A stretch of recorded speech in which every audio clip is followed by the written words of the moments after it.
ରକତକୁ ଝାଳ କରି ମାଟିରେ ଦେଇଛି ଯିଏ, ରକତକୁ ଝାଳ କରି ମାଟିରେ ଦେଇଛି ଯିଏ, ସାରା ବିଶ୍ୱକୁ ଖୁଆନ୍ତି ସେ, ସଲାମ ତାଙ୍କୁ ସହେ।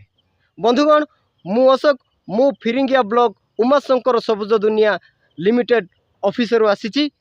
ମୁଁ ଆଜି ଏମିତି ଏକ ଚାଷୀ ପାଖରେ ଅଛି ଯିଏକି ବହୁତ ପରିଶ୍ରମ କରନ୍ତି ଏବଂ ସେ ଦେଖନ୍ତୁ କେତେ ସବୁଜିମା ଏଠି ସେ ଲଗେଇଛନ୍ତି, ପୁରା ସବୁଜ ସବୁଜ ଦିଶୁଛି ଚାରିଆଡ଼େ। ଦେଖନ୍ତୁ ବହୁତ ଭଲ ପଦ୍ଧତିରେ ଚାଷ କରିଛନ୍ତି, କିନ୍ତୁ ଆମେ ତାଙ୍କୁ ତାଙ୍କ ପରିଚୟ ମାଗିବା ଏବଂ ତାଙ୍କର କେମିତି କେଉଁ ପଦ୍ଧତିରେ ସେ ଚାଷ କରି ଏମିତି କରିଛନ୍ତି, ମାନେ ଉତ୍ପାଦନ ଯେଉଁ ଆମର ଗଛ ଆସିଛି ଧାନ, ସେଇଟା ଆମେ ମାନେ ପଚାରି ନେବା।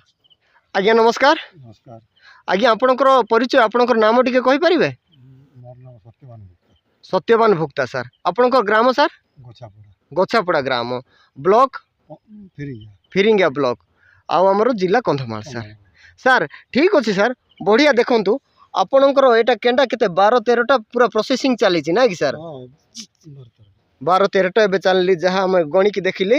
ତ ଆଉ ଛୋଟ ଛୋଟ ପିଲା ମଧ୍ୟ ଆସିବାରେ ଚାଲିଛି, ତାର ପ୍ରୋସେସିଂ ଚାଲିଛି ନାଇଁ କି ସାର୍? ଚାଲିଛି। କେତେ ବଢ଼ିଆ ସବୁ ଜିମା ଆମର ଆପଣଙ୍କର। ଠିକ୍ ଅଛି ସାର୍, ଦେଖନ୍ତୁ ଏଇ ବିଲ ଆପଣଙ୍କର ତ? ଓକେ ସାର୍, ଏଇ ବିଲ ଆପଣଙ୍କର। ହେଲେ ଏ ବିଲରେ ଆପଣ କେଉଁ ପଦ୍ଧତିରେ ଚାଷ କଲେ ଏବଂ କେଉଁ ସାର ଦେଲେ, କାହିଁକି ଏତେ ଏମିତି ଭଲ ହେଇଛି, ଏତେ କଳା କଳା ସବୁଜ ଦିଶୁଛି, କ'ଣ ଦେଇଛନ୍ତି ଆପଣ, କେଉଁ ପଦ୍ଧତିରେ ଚାଷ କରିଛନ୍ତି ଟିକେ କହିବେ? ହଁ ସାର୍। ଉମାଶଙ୍କର ଲିମିଟେଡ୍ର ଯେଉଁ ସାର ଦେଇଥିଲେ, ଆଜ୍ଞା ଜୈବିକ ସାର, ଆଜ୍ଞା, ତାକୁ ଆମେ 2 ମାସ ପୂର୍ବରୁ ହଁ ଶୁଖିଲା ଗୋବର ହଁ ମିଶେଇ ହଁ ତାକୁ 3 ପ୍ୟାକେଟ୍ ଦେଇଥିଲେ। ତ ତାର ବୋତଲ 3ଟା ଦେଇଥିଲେ, ଅଲଗା ଅଲଗା ମିଶେଇକି ରଖା ହେଇଛି ଅଲଗା ଅଲଗା। ତାକୁ ପକାଇଲା ଟାଇମ୍ରେ ତାକୁ ଗୋଟେ ଜାଗାରେ ମିକ୍ସ କରିକି ପକା ହେଇଛି ସାର୍। ସାର୍ ହେଲେ ଏଇଟା ଉମାଶଙ୍କର ଆପଣ ପ୍ରଡ଼କ୍ଟ ୟୁଜ୍ କରିକି 3ଟା ବୋତଲ 3ଟା ପ୍ୟାକେଟ୍ର ଖତରେ ମିଶେଇକି ଯେମିତି କୁହା ହେଇଥିଲା ସେମିତି କରିଛନ୍ତି ଆପଣ। ହେଲେ ସାର୍ ରାସାୟନିକ ପକାଇଛନ୍ତି ଏଥିରେ? ରାସାୟନିକ ଅଳ୍ପ ଟିକେ ପଡ଼ିଛି। ହେଲେ ପୂର୍ବ ବର୍ଷ ଆପଣ କେଉଁ ପଦ୍ଧତିରେ ଚାଷ କରୁଥିଲେ? ନାଇଁ, ପୂର୍ବ ବର୍ଷ ମଧ୍ୟ ମୁଁ ରଖିଥିଲି, ସେଟା ମଧ୍ୟ କାମ ଦେଇଥିଲା। ଏ ବର୍ଷ ମଧ୍ୟ ସେଟା ପକେଇଲି, ଠିକ୍ କାମ ଦେଉଛି। ହେଲେ ଉମାଶଙ୍କର ପୂର୍ବ ବର୍ଷ ବି ପକେଇଥିଲେ ସେ ପ୍ରଡ଼କ୍ଟ, ପୂର୍ବ ବର୍ଷ ଯେମିତି କରିଥିଲେ ସେମିତି ହିଁ ଏ ବର୍ଷ ବି ଆମର ମିଶାମିଶି ଆଉ ଦେବା ସେମିତି କରିଛନ୍ତି ନା ଟିକେ ଅଲଗା କରିଛନ୍ତି?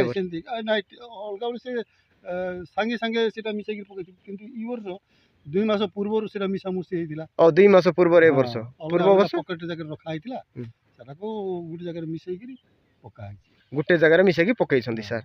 ସାର୍ ହେଲେ ଆପଣଙ୍କର ଯେଉଁ ପାଖ ବିଲ ଗୁଡ଼ିକ, ସେଇଟା ଆଉ ଆପଣଙ୍କର ବିଲ ମଧ୍ୟରେ ତଫାତ୍ କ'ଣ, ପାର୍ଥକ୍ୟ କ'ଣ ଦେଖୁଛନ୍ତି ଆପଣ?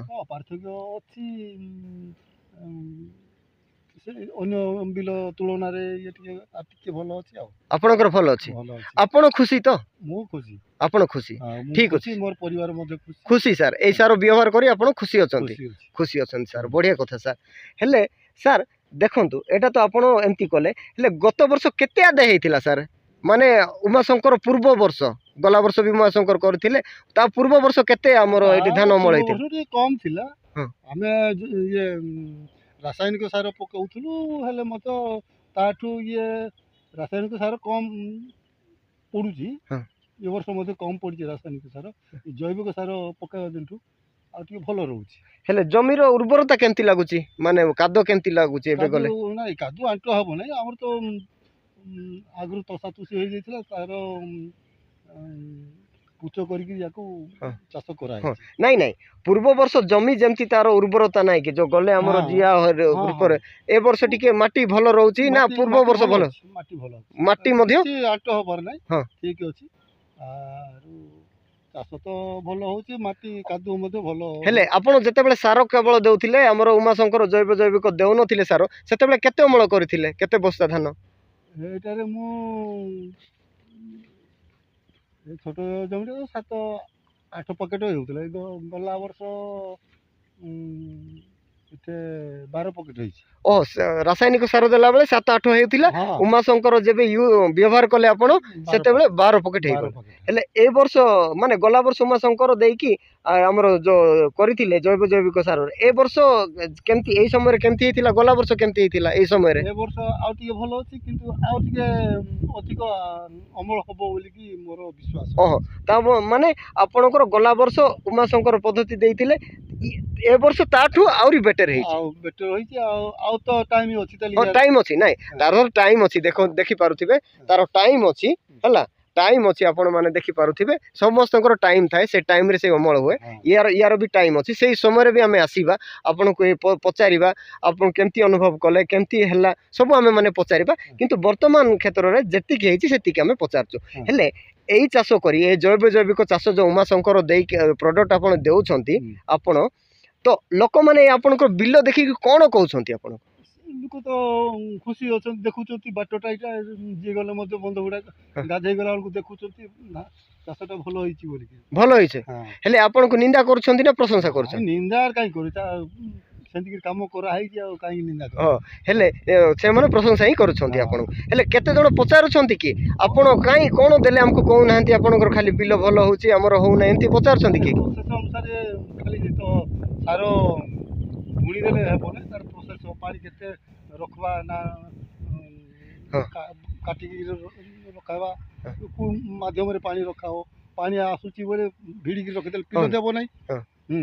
ତାକୁ ପାଣି ଆସୁଛି, ସେ ଯାଉଛି ତାର ବାଟରେ, ଆଉ ପାଣି ଏଠି ଇଞ୍ଚିଟେ ମଧ୍ୟ ନାହିଁ, ସେ ପିଲ ତା ଶୁଖେଇ ଦେଉଛି। ଆଉ ମୁଁ ପଚାରୁଛି ଯେ ଅଲଗା ଚାଷୀ ମାନେ ଯୋଉ ବିଲ ଅଛି ତାଙ୍କର, ସେମାନେ ଆପଣଙ୍କୁ କେବେ ପଚାରୁଛନ୍ତି କି ତମେ ଯୋଉ ସାର ଦଉଛ ସେଟା ଆମକୁ ମଧ୍ୟ ଦିଅ ବୋଲି, ଏମିତି କେବେ ପଚାରୁଛନ୍ତି? କହୁଛନ୍ତି ସେ କ'ଣ ପକେଇଛୁ, ନାଇଁ ମୁଇଁ ଜୈବିକ ସାର ପଡ଼ିଛି ଆଉ ସେଥିପାଇଁ କେମିତି ମାଧ୍ୟମରେ ପକଉ, ନାଇଁ ତାର ସିଷ୍ଟମ୍ ଯେମିତି ମୁଁ ପକେଇଛି ସେ ସିଷ୍ଟମ୍ରେ ସେମାନଙ୍କୁ ମଧ୍ୟ ମୁଁ କହିଛି। ଠିକ୍ ଅଛି, ଆଉ କେତେ ଜଣ କହିଛନ୍ତି ଆମକୁ ମଧ୍ୟ ଏମିତି କିଛି ଦିଅ ଏମିତି କ'ଣ? ହଁ, ସେ କୁହା ହେଉଛି ମଧ୍ୟ, ଆଉ ଯିଏ ରଖିଛନ୍ତି ମଧ୍ୟ ସେମାନଙ୍କର ମଧ୍ୟ ଏଇଭଳିଆ କାମ ହୋଇଛି, ଚାଷ ଆପଣଙ୍କ ଏରିଆରେ ବି ଅନେକ ମାନେ କରିଛନ୍ତି ଚାଷ। କରିଛନ୍ତି। ହେଲେ ତାଙ୍କର ନାଁ ଟିକେ କହିପାରିବେ କିଏ କିଏ କରିଛନ୍ତି? ପରମାନନ୍ଦ ଭୁକ୍ତା, ପରମାନନ୍ଦ ଭୁକ୍ତା, ଦେବରାଜ ରାଣା। ଦେବରାଜ ରଣା, ଓହୋ, ଏମାନେ କରିଛନ୍ତି। ଏ 3 ଜଣ ହିଁ କରିଛନ୍ତି ଆପଣଙ୍କର। ହଉ, ଆଗାମୀ ଦିନରେ ତାଙ୍କ ସାଙ୍ଗରେ ଆମେ ଦେଖିବା, ତାଙ୍କ ବିଲ ବି ଆମେ ବୁଲିବା।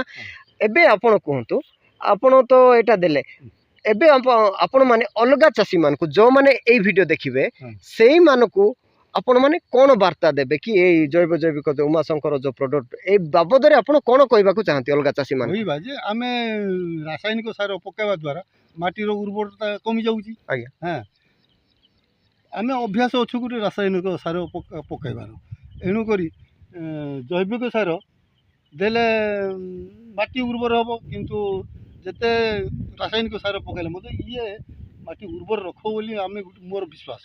ହଁ, ବିଶ୍ୱାସ ସାର୍। ରାସାୟନିକ ସାର ପକାଇଲେ ମଧ୍ୟ ଜୈବିକ ସାର ପକାଇଲେ ମାଟିର ଉର୍ବରତା କମ ଲାଗେ। ଓହୋ, ତାହେଲେ ଆପଣ ମାନେ ଅନ୍ୟମାନଙ୍କୁ ଏଇ ଆମର ଜୈବିକ ଚାଷ ବ୍ୟବହାର କରନ୍ତୁ ବୋଲି କହିବେ ନା ନ କରନ୍ତୁ ବୋଲି କହିବେ? କେମିତି କହିବାନି, ଆମେ ସାହି ଗାଁରେ ଆମେ କ'ଣ ଭଲ ବାଟ ଏକା ଦେଖାଇବା, ଭଲ ବାଟ। ହଁ, ତାହେଲେ ଜୈବିକ ଭଲ ସାର୍, ଭଲ ସାର୍। ଓକେ ସାର୍, ଆଉ କିଛି ଅଲଗା କହିବାକୁ ଚାହାନ୍ତି ଆମର ଏଇ ଭିଡ଼ିଓରେ? ଦେଖିଲେ ଆପଣ, ମୁଁ ମଧ୍ୟ ଦେଖିଲି, ଦେଖିକିରି ମୁଁ ଖୁସି ହେଉଛି। ଆଉ ଏ ଜୈବିକ ସାରର ଗୁଣ କ'ଣ ସବୁ ଜାଣିଛି। ଓକେ, ଠିକ୍ ଅଛି ସାର୍। ଆଉ ବିଶେଷ ମୋ ତରଫରୁ ଏବଂ ଆମ ଉମାଶଙ୍କର ସବୁଜ ଦୁନିଆ ତରଫରୁ ଆପଣମାନଙ୍କୁ ଅଶେଷ ହୃଦୟରୁ ସଲାମ ଆଉ ଧନ୍ୟବାଦ ସାର୍। ନମସ୍କାର ସାର୍। ଏମିତି ହିଁ ଚାଷ କରୁଥାନ୍ତୁ। ଆମ ମୁଖରେ ଆପଣ ବିଶ୍ରାମ କମ୍ କରନ୍ତି କିନ୍ତୁ କାମ ଅଧିକ କରନ୍ତି, ସିଏ ହେଲା କୃଷକ। ସେଥିପାଇଁ ସାର୍ ଆପଣ ଏମିତି ହିଁ ସାରା ବିଶ୍ୱକୁ ଖୁଆନ୍ତୁ। ଆପଣ ପଛେ ଦୁଃଖରେ ହୁଅନ୍ତୁ, ଆପଣ ପଛେ ପରିଶ୍ରମ କରନ୍ତୁ, କିନ୍ତୁ ଅନ୍ୟକୁ ଆପଣ ଶାନ୍ତିରେ ଗୋଟେ 2 ମୁଠା ଭାତ କି ଆପଣ ଖାଦ୍ୟ ଦିଅନ୍ତୁ ସାର୍। ଏମିତି ହିଁ ଆପଣଙ୍କର ଦୀର୍ଘାୟୁ ହେଉ। ଆପଣ ଏମିତି ହିଁ ଚାଷ କାର୍ଯ୍ୟ କରି ଆମର ସଂସାରକୁ ପାଳନ୍ତୁ ସାର୍। ଆଉ କ'ଣ କହିବି ସାର୍, ଶେଷରେ ଜୟ ଯବାନ ଜୟ କିଷାନ ନାରା ଦେଇ ରହିଲି ସାର୍। ଧନ୍ୟବାଦ। ପୁଣି ଥରେ ନମସ୍କାର ସାର୍। ହଁ ଆଜ୍ଞାଙ୍କର ବିଲକୁ ଆମେ ଯାଇଥିଲୁ, କିନ୍ତୁ ସେତେବେଳେ ସେ ପ୍ରଡକ୍ଟ ନେଇନଥିଲେ, ତ ପ୍ରଡକ୍ଟ ସେ ଘରେ ରଖିଥିଲେ, ଘରେ ଦେଖେଇବି ବୋଲି କହିଲେ। ଏଇଟା ହେଉଛି ପ୍ରଡକ୍ଟ ସାର୍। ଏଇଟା ଦେଇଥିଲେ ଆପଣ ସାର୍? ହଁ, ଏଇଟା ଦେଇଥିଲେ।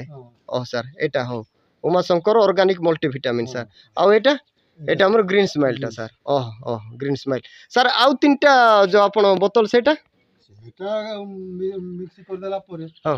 ଆଉ ନିଆଁରେ ପୁଡ଼େଇ ଦେଲେ ସେ ଓହୋ ମିକ୍ସ କଲା ପରେ କାଳେ କ'ଣ ହବ ବୋଲି ହଁ, ହଁ ହଁ। ହଁ ହଁ ଠିକ୍ ଅଛି ସାର୍। ଓକେ ଠିକ୍ ଅଛି ସାର୍ ଧନ୍ୟବାଦ ସାର୍ ଧନ୍ୟବାଦ।